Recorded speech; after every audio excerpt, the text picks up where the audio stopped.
Something strange happens to certain plant owners. Not all of them. Not even most of them. Just a quiet few who walk past their aloe vera one ordinary morning and stop completely still, because rising from the center of those familiar, thick green leaves is something they've never seen before. A tall, narrow spike, climbing upward like it decided overnight to reach for the ceiling.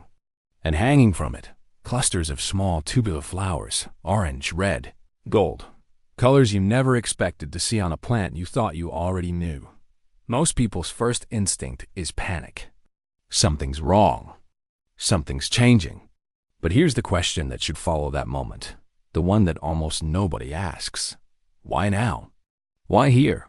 Why this plant, in this room, after all these years of silence? Because that flower didn't appear by accident. And the reason it bloomed, when you understand, it fully will completely shift how you see this plant sitting quietly in your home. There's a hidden layer to this story that science has only recently been able to confirm. And it lines up, almost word for word, with beliefs that are thousands of years old. Stay with me. Aloe vera is one of the most familiar plants on the planet. You've seen it in kitchens, bathrooms, balconies, waiting rooms, and grocery stores. People keep it for the gel inside its leaves, that cool, clear liquid that soothes sunburns and dry skin. It's been used medicinally for over 6,000 years. It thrives on neglect. It survives drought. You can forget to water it for weeks, and it will still be waiting for you, patient and green. That toughness is exactly why so many people own one. It asks almost nothing. But here's what most aloe owners don't know. In 4 to 10 years of growing quietly in your home, the plant is doing something far more complex than simply surviving. It's accumulating, building reserves, waiting for a very specific convergence of conditions that, in many indoor environments, never actually arrives. And that's why most aloe vera plants kept indoors never bloom. Not once, not ever.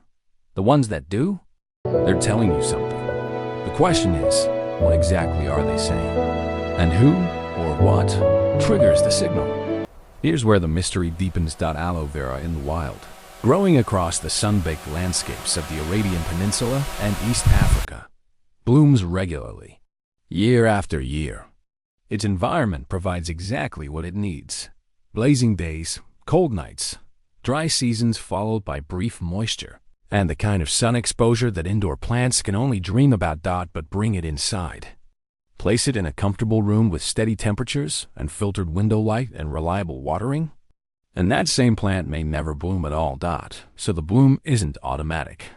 It's not guaranteed. It has to be earned, or rather triggered. And the triggers are precise. They involve a very particular kind of pressure. Not damage. Not crisis. Something closer to the biological equivalent of a nudge. Botanists noticed that the plants blooming most reliably weren't the most pampered ones. They weren't the most neglected ones either. They were the ones existing in a careful middle ground, given just enough adversity to make them act. This is why blooming feels so unpredictable to most owners. Because most people don't know they're managing a living system that needs a specific kind of challenge to activate its most extraordinary function. But there's another layer that science alone can't fully explain, because different cultures across different centuries noticed the same pattern and described it in a completely different language. From painted pottery to carved reliefs, the consistent use of the aloe motif provides a fascinating link between these disparate cultures of the ancient world. Aloe was known as the plant of immortality. It was included in burial preparations for pharaohs. It appeared in healing temples, and the rare occasion when it bloomed was interpreted as a signal, a confirmation that the space it occupied had achieved a kind of sacred equilibrium. Not just clean, not just healthy, balanced in the deepest sense of the word. Across different cultures in Asia, aloe vera is considered a protector. Its spiky structure is believed to deflect negative energy from entering a home. And when it blooms, traditional interpretation holds that the protection has not only held, it has flourished. The home has reached a state where life actively wants to grow inside it. In indigenous communities of North and South America, Plants were observed over generations. And what elders recorded about aloe was consistent. It bloomed during seasons of balance. Not extremes. Balance. When temperatures shifted but didn't crash. When rain came but didn't flood. When the land found its equilibrium. They didn't have the word hormesis. But they were describing it exactly. What's remarkable is that none of these traditions knew each other. And yet, they all arrived at the same conclusion. The aloe flower appears when something has been earned. When conditions align. When balance becomes real, that's not superstition. That's careful observation. Accumulated over centuries. But here's where things get truly interesting. Now, here's what makes this genuinely surprising. Everything those ancient observers described. Balance, challenge, earned equilibrium has a name in modern plant biology. It's called hormesis. Hormesis is the documented phenomenon where living organisms respond to moderate, controlled stress not by weakening, but by activating. The stress doesn't harm them. It signals them. It tells them, conditions are changing, resources are available but not unlimited, and now is the time to do something extraordinary. For aloe vera, the hormetic triggers are specific. A consistent temperature drop between day and night, even 10 to 15 degrees, mimics desert seasonal cycles and sends a reproductive signal through the plant system. Roots that feel the gentle pressure of a slightly tight pot. Soil that dries completely between waterings rather than staying perpetually moist. Direct sunlight for 6 or more hours each day. None of these is damage. All of them are pressure. And the plant responds to that pressure by redirecting every resource it has been quietly accumulating towards one extraordinary biological act. It flowers. Here's what that actually means at the cellular level. Nutrients flowing toward leaf growth get rerouted. Water reserves stored in the thick leaves get redirected. Sugars fueling maintenance get concentrated into a single focused effort. The result is a flower stalk that can reach 3 feet tall, carrying clusters of tubular blooms precisely shaped to attract pollinators. In the wild, hummingbirds, the plant isn't just surviving. It's reproducing. It's betting everything on the future. And here's the part that closes the ancient loop perfectly. The conditions that trigger blooming don't create themselves. Think about what this means. Someone placed it where light reaches it for enough hours. Someone resisted the urge to overwater it. Someone kept that space stable, intentional, and alive. The plant doesn't bloom in spite of its environment. It blooms because of a dot, and this is where something larger comes into focus.